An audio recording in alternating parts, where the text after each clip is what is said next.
সকাল থেকেই উঠেই দেখছি আকাশটা কেমন অন্ধকার, কেমন যেন মেঘ, এরকম একটা ওয়েদার হয়ে আছে। তো ভালোই লাগছে, আগের দিন বৃষ্টি হয়েছে, ছাদটা দেখুন ধুয়ে গাছপালাগুলো যেন পরিষ্কার ঝকঝকে হয়ে গেছে। কোনো রকম ধূসর ভাবটা নেই, সবুজ মানে ডিপ সবুজ। খুব ভালো লাগছিল, তো আপনাদেরকেও শেয়ার করলাম। আর কি বলুন তো, এই বৃষ্টি হয়ে হয়ে যাচ্ছে বলে গাছের গোড়ায় না অনেক আগাছা, অনেক ঘাস, অনেক কিছু জন্মে যাচ্ছে।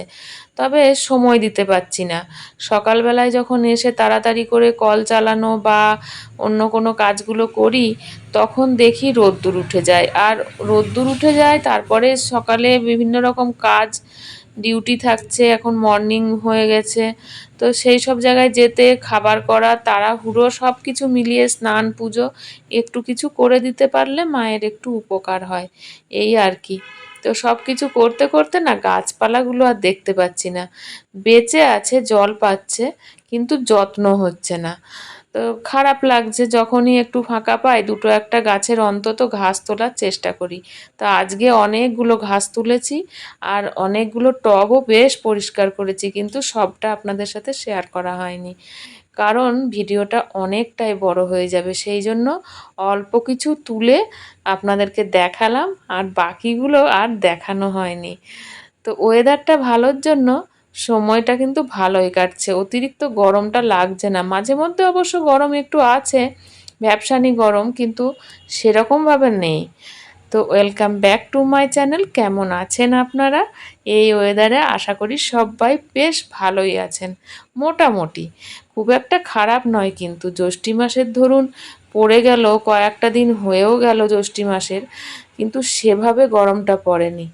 আর এত গরম পড়লে এইভাবে গাছপালাগুলো সবুজও থাকতো না। বৃষ্টিটা হয়ে হয়ে যাচ্ছে, মোটামুটি মানুষজনকে একটু স্বস্তি তো দিয়েছে। যাই হোক, আমি এবার ছাদ থেকে নামবো। তো নেমে এটা দ্বিতীয়বারের চা নিয়ে বসে গেছি। প্রথমবারে লিকার চাটা খাওয়া হয়েছে, সেটা কিন্তু আপনাদের সাথে শেয়ার করা হয়নি। এইবারে চলে এসেছি দ্বিতীয়বারের চা নিয়ে। তো চাটা দুবার না খেলে যেন মনটা শান্তি হয় না। তো আজকে টিফিনটা সেরকমভাবে দেখানোর মতন কিছুই করিনি। চা খেলাম, আর তার আগে বিস্কুট, এই সব মিলিয়ে মিশিয়ে মোটামুটি হয়ে গেছে। তারপরে বেশ কিছুক্ষণ পরে হাঁক পাড়ছে, চুল ছেঁড়া, বদলে বাসন, এই সব। তো মা, এই পুরনো চুল আমার অনেক দিনের, মা আমার পেছনে লেগেই আছে, ওই চুলগুলো দিয়ে দে, ওই চুলগুলো দিয়ে দে বলছে। আমি আর সময় করতে পারি না।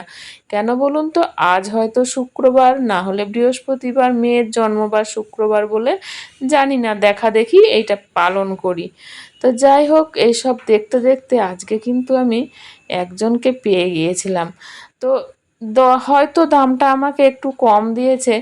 নিজের থেকেই ভাবলাম যে এটা তো খুব একটা দাম আমার কাছে আহামরি জিনিস নয়, ফেলে দেওয়া জিনিস মানে জড়ো করে রেখে দিয়েছিলাম, তার থেকে যেটুকু পেলাম ওটাই ঠিক আছে। আর ও হয়তো একটু বেশি লাভ করেছে, করুক, আমার কোনো সমস্যা নেই। তো আমার খুব শখ ছিল বেশ অনেকটা টাকা পাবো, আর সেই টাকা দিয়ে আমি কিছু একটা, মানে এমন একটা জিনিস কিনে রাখবো যেটা আমার মনে থাকবে, আমি বলতে পারবো যে আমার চুল দিয়ে এই জিনিসটা হয়েছিল। তো সেইটুকুই পেলেই আমার যথেষ্ট।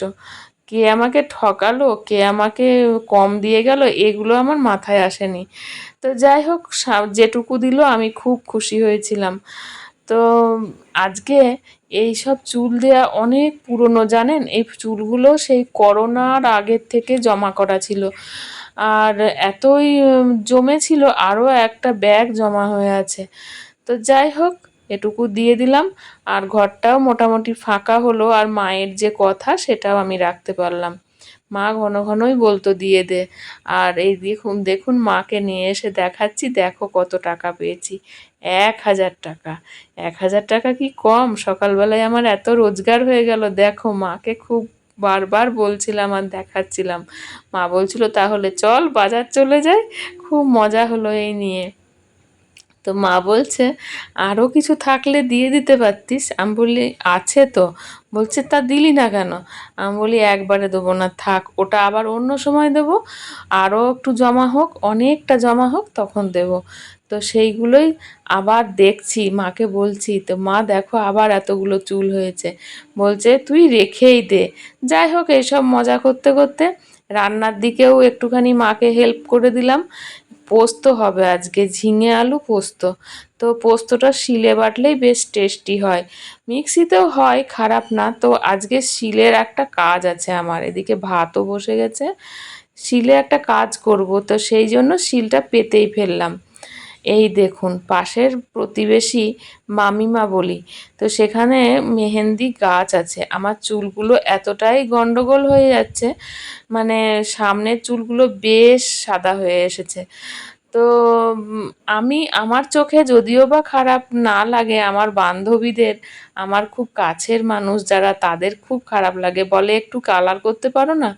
তা আমার কালার করা মানে মেহেন্দি পাতা বেটে লাগানো। তা আমি এবার আবার একটু টক দই মিশিয়েছি, জানো, মনে হলো যেন একটু মিশাই। তো সেই কারণে 2 চামচ টক দই আর মেহেন্দি পাতা শিলে বেটে ভালো করে লাগাবো। এবার বসেছি আয়না নিয়ে, দেখে দেখে নিজেই লাগিয়ে নেব। মা রান্নার দিকে আছে, তাহলে আমি নিজে নিজেই করে নিই। বেশ সুন্দর করে মাখিয়ে নিলাম, ব্রাশও নিলাম, কিন্তু কিন্তু ব্রাশে করে না অত সুন্দর করে লাগাতে পারিনি। ব্রাশটা নিলাম বটে, একটুখানি চেষ্টা করার পরেই দেখছি বেশ হচ্ছে না। তো তখন হাত দিয়েই শুরু করে দিয়েছিলাম। এই দেখুন, এইটা কালার হয়, মানে সেই যে গোদরেজের যে কালারগুলো, সেইগুলো যদি ব্রাশে করে লাগানো যায় বা গার্নিয়ারে, সেগুলো ঠিকঠাক, কিন্তু মেহেন্দি পাতা যতই হোক একটু তো গুঁড়ো গুঁড়ো ভাব থাকে, যতই আমি বাটি না কেন। তো সেই কারণে বেশ হচ্ছিল না, চেষ্টা করছিলাম হাতে দিয়ে না লাগিয়ে ব্রাশে করে লাগাবো, কিন্তু বন্ধুরা একদমই হয়নি।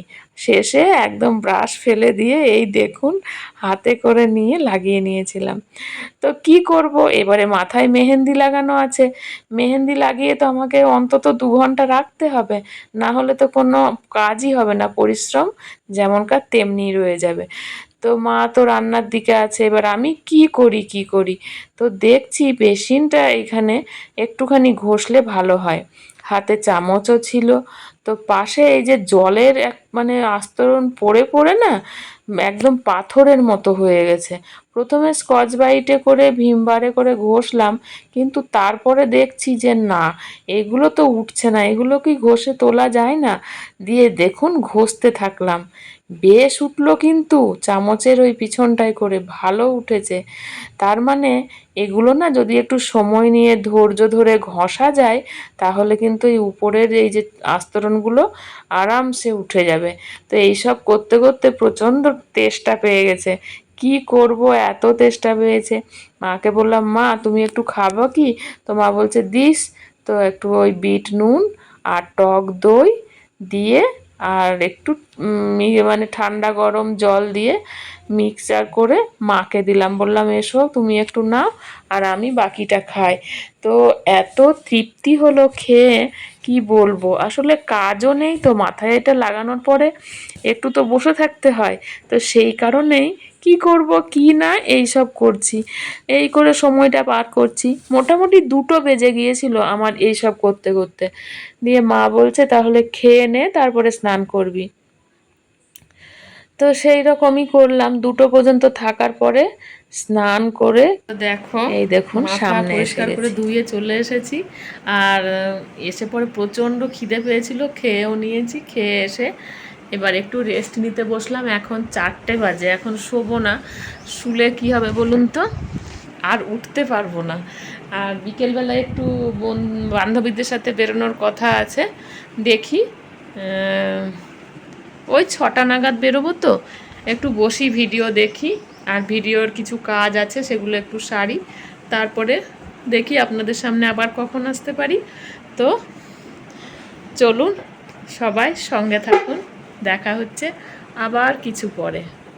সন্ধেবেলায় হেঁটে এসেছি, আর সেই যে আমি বড়া ভেজেছিলাম, মানে অনেকটা ব্যাটার ছিল, সেই বড়াটা ফ্রিজে রাখাই ছিল। তো টক দই আর তার সাথে চাট মশলা এইসব দিয়ে শর্টকাটে একটু দই বড়া চনা দিয়ে খেয়ে নিলাম। প্রচণ্ড মেঘ, প্রচণ্ড মেঘ, আর এরকম মশারি টাঙিয়ে নিয়েছি হাফ, সন্ধ্যের থেকে এত বৃষ্টি আর এত বিদ্যুৎ চমকানো যে কি বলবো। তো আজকে তো সব কমপ্লিট হয়ে গেছে, এখন বাজে 10টা 20। তো চলো আজকে এই পর্যন্ত, সবাই ভালো থেকো, সুস্থ থেকো। আবার দেখা হচ্ছে নতুন ভিডিওতে, নতুন কিছু নিয়ে তোমাদের সামনে হাজির হয়ে যাব। টাটা সবাইকে, সবাই ভালো থেকো, সুস্থ থেকো।